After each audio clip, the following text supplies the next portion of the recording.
जय श्री कृष्ण, जय राधे राधे। आप सभी भाई बहनों को जय श्री कृष्ण, जय राधे राधे। बोलिए सत्य सनातन धर्म की जय। आज हम परम पूज्य गुरुदेव प्रातः स्मरणीय दिव्य मूर्ति अनंत श्री विभूषित पद्मश्री स्वामी कल्याण देव जी महाराज जी का संक्षिप्त जीवन दर्शन की बात करते हैं। उनकी संजीवनी, उनकी रूपरेखा का ध्यान करते हैं। वंदे बोधमयम नित्यम गुरुम शंकर रूपिणम यमाश्रितो हि वक्रोऽपि चंद्रः सर्वत्र वंदते।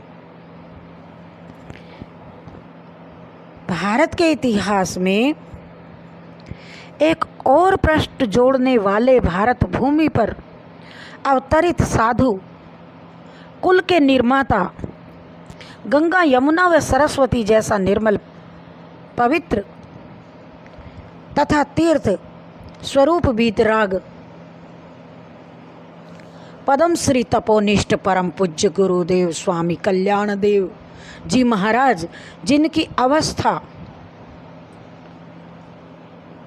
लगभग 125 वर्ष पूरे, इतनी उम्र होने के बाद भी उनकी गति से ऐसा मालूम पड़ता है कि उनके अरमान अभी भी अधूरे हैं।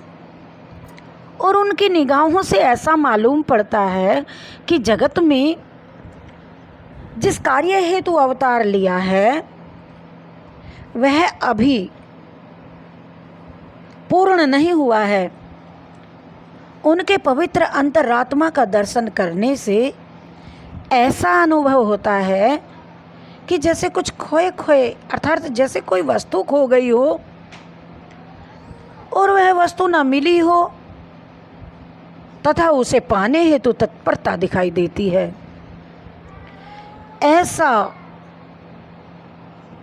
ऐसा इन योगी के दर्शन से अनुभव होता है। भारतीय संस्कृति पूरे विश्व संस्कृति की जननी है। यह सदैव एक रस तथा शाश्वत है। इस संस्कृति के निर्माता कर्मयोगी महर्षियों ने अपनी तपोमयी शक्ति एवं ज्ञान गंगा से अभिसिंचित कर इस संस्कृति की रक्षा की है। आज के घोर कलयुग काल के अज्ञान रूपी अंधकार में ज्ञान रूपी ज्योति की किरण बिखेरने वाले परम पूज्य गुरुदेव स्वामी कल्याण देव जी महाराज ने अपने पद्म पराग की सुगंध से इस भारत भू को ही पावन कर दिया। इनके पास में और इनके समीप में बैठकर ऐसा लगता है कि इनके अलावा अब कुछ भी नहीं चाहिए। 126 वर्ष की वृद्धावस्था में भी एक क्षण के लिए भी विश्राम नहीं करते। उनके द्वार पर मानव के लिए सदैव, उनके द्वार तो हर मानव के लिए सदैव खुले रहते हैं। उनके कान हर व्यक्ति की विरह व करुण कथा सुनते रहते हैं। उनकी आंखें अन्याय तथा अत्याचार की दुखद घटनाओं को देखकर द्रवित हो जाती हैं और उनके प्रति अन्याय व अत्याचार को दूर करने हेतु तत्पर रहते हैं। उनके पावन वेश दर्शन से प्राचीन ऋषियों की याद आ जाती है और ऋषि महर्षियों जैसा उन्नत ललाट, गौरवर्ण, पावन तन, वही योगियों की तरह ब्रह्मचर्य की छटा से चमकता हुआ चेहरा, हर समय कुछ ढूंढती हुई सी प्यारी आंखें, सिर पर लिपटा हुआ एक फटा पुराना जीर्ण शीर्ण गेरुआ वस्त्र, श्री चरणों में लकड़ी की खड़ावा, घुटनों के ऊपर तक भक्त सुदामा की तरह जीर्ण फटी वस्त्र, हाथ में किसी लकड़ी का साधारण डंडा दिखाई देता है। हे प्रभु, आपके चरण में आप कि चलने में तीव्रता, स्वभाव में रहीम की उदारता, गंभीरता में बुद्ध की तरह इस महान कर्म योगी के दर्शन होते हैं। सेवा में श्री हनुमंत लाल की तरह तथा संकल्प में श्री राम प्रभु की दृढ़ता का दर्शन होता है। दूर से ऐसा लगता है कि इनका पावन तन बहुत कठोर है, लेकिन जब भी कोई श्रद्धालु भक्त इनके परिवेश में आता है तो वे पुष्प से भी अधिक कोमल दिखाई पड़ते हैं। उद्देश्य में आकाश से भी ऊंचे हैं। यदि सैकड़ों बार यह योगी इस पावन धरनी पर आकर सेवा करे तो भी इसका अरमान पूरा नहीं होगा। वाणी में ऐसी मंत्र सी शक्ति है कि स्वभाव वश प्रत्येक हृदय पर अड्डा जमा लेती हैं।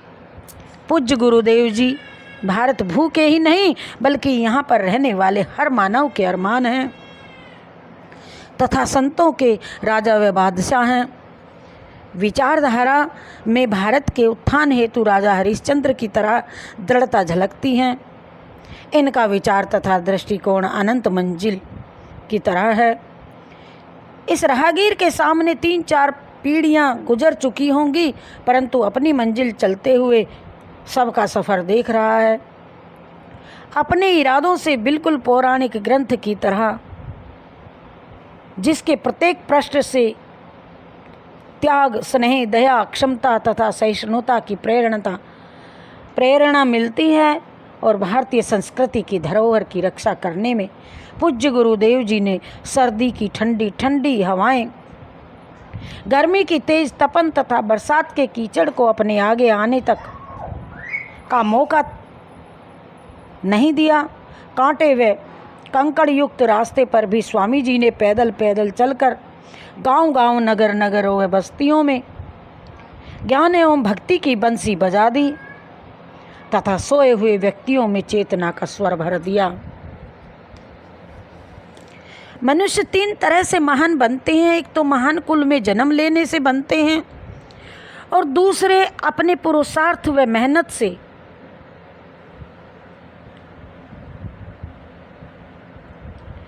तथा तीसरे जो बने बनाए ही आते हैं, जैसे राम हैं, कृष्ण हैं आदि आदि। उसी तरह आप भी अपनी संस्कृति के रक्षार्थ अवतरित हुए। आप में यह शक्ति, बल, तेज, संशय, संयम, सदाचार एवं गंभीरता आदि हैं जो वशिष्ठ, अंगिरा व गौतम आदि के पास थी। आपके जीवन में ऋषियों की मर्यादा स्वतः ही झलकती है और भारत का सुंदर निर्माता तथा एक महान प्रेरणा स्रोत भी आप भी हैं। आप स्नेह, दया तथा सहिष्णुता की साक्षात प्रतिमा हो। आप शक्ति हो उस अनंत शक्तिवान की, तो जो नित्य नई चेतना भरती है। आप ज्योति हो उस शिव ज्योति की, जो अज्ञान रूपी कोहरे को दूर करती है। आप हीरे हो उस जवाहरात की, जिसे स्वयं हरि अपने हाथों से घड़ते हैं। आप मोती हो उस माला के, जिसे स्वयं भगवान पिरोते हैं। आप शोभा हो उस चमन की, जिसे भगवान स्वयं सींचते हैं। आप सौरभ हो उस मधुबन की, जहाँ जीवन नया संवरते हैं। तथा आप शब्द भी हो उस वीणा के, जो नित्य नई कल्पना करती है। सुई खुद तो नंगी रहती है, समझने का भावार्थ देखिए। सुई है वह स्वयं नंगी रहती है, लेकिन औरों को के सभी के लिबास सीलती है, सिया करती है। यह उक्ति आप में स्वभाव से ही झलकती है। आप अपनी तरफ से बिल्कुल नंगा तथा इस भू को पावन करने हेतु हर जीव के प्रति समर्पित हैं। सबसे आश्चर्य की बात तो यह है कि आपके द्वारा संचालित संस्थाएं सैकड़ों हैं। अतः इतना सब कुछ होने के बाद भी आप इनके लिए कहीं एक टूटी झोपड़ी भी आपने अपने लिए नहीं बनाई,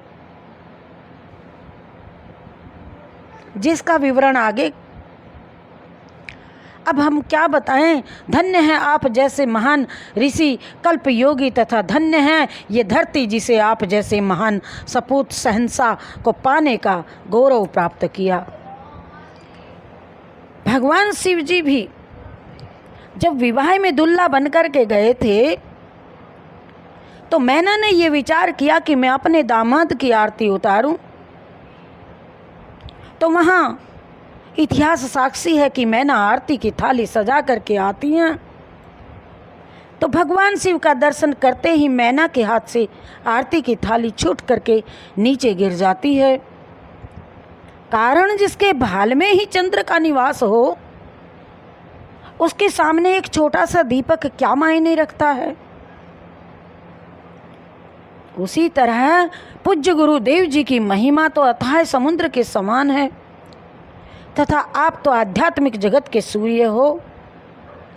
तो आप जैसे महान ऋषि कल्प योगी की महिमा कौन गा सकता है। आप तो अक्षय कल्प वृक्ष हो और आपकी छाया में आपके श्रद्धालु भक्तजन सदैव के लिए विश्राम करने आते हैं तथा सदैव के लिए आपकी छाया में समा जाते हैं।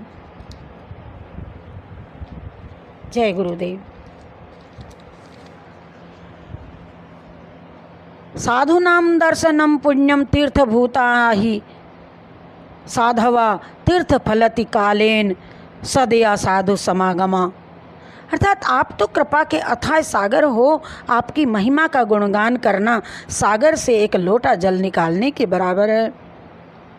जिस तरह अग्नि में अचानक हाथ डाल उंगली पड़ जाए तो वह स्वभाववश जलाती ही है, उसी तरह सहसा ही आपकी दृष्टि किसी जीव के ऊपर पड़ जाए तो वह भी निहाल हो जाता है।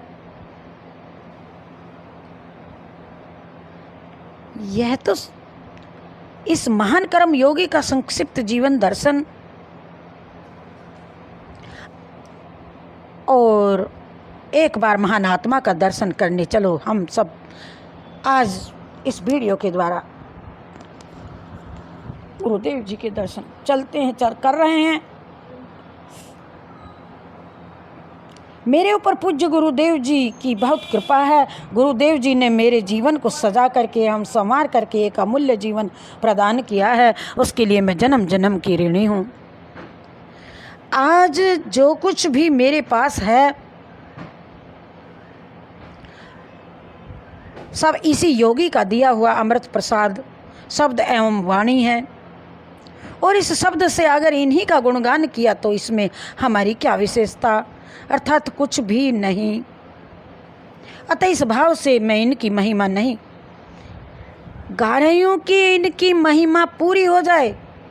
मानस में श्री रामचरितमानस में भी लिखते हैं, निज गिरा पावन करण कारण राम जसु तुलसी कयो, रघुवीर चरित अपार बार त्रिपारु कवि कोने लयो, निज गिरा पावन करण कारण राम जसु तुलसी कयो, रघुवीर चरित अपार बार त्रिपारु कवि कोने गयो, पारु कवि को ने लयो। तुलसीदास जी ने रामचरितमानस में लिखा कहा है कि मैं राम प्रभु की महिमा इसीलिए नहीं गा रहा हूँ कि उनकी महिमा ही पूर्ण हो जाए। इनकी महिमा तो सागर के समान है, कौन गा सकता है। हम तो इसीलिए गा रहे हैं कि हमारा शब्द, हमारी जिव्या, हमारी वाणी, हमारा जीवन, हमारा गोता पवित्र हो जाए। उसी प्रकार मैं परम पूज्य गुरुदेव जी का जीवन दर्शन संक्षिप्त में गाने का साहस किया, जो एक प्रकार से अनुचित ही है, फिर भी हमने तुच्छ प्रयास किया ताकि हमारा जीवन पवित्र हो जाए। अतः परम पूज्य परम गुरुदेव हेतु हम यही प्रार्थना कर रहे हैं कि प्रभु आपको लंबी आयु और स्वास्थ्य प्रदान करे ताकि उनके दिल में के जो अरमान पूरे हो सकें। भर भर के प्याला प्रेम का इस जगत को पिलाते रहे तथा भारत भू के जन जन के मन मंदिर में ज्ञान की बंसी बजाते रहे। जय जय गुरुदेव हरे, जय गुरुदेव हरे। प्रभु जय गुरुदेव हरे। जय गुरुदेव हरे। जय गुरुदेव हरे। जय जय गुरुदेव हरे। जय जय गुरुदेव हरे। गुरुदेव जी के चरणों में सत सत प्रणाम, कोटि कोटि प्रणाम। जय श्री कृष्ण, जय राधे राधे।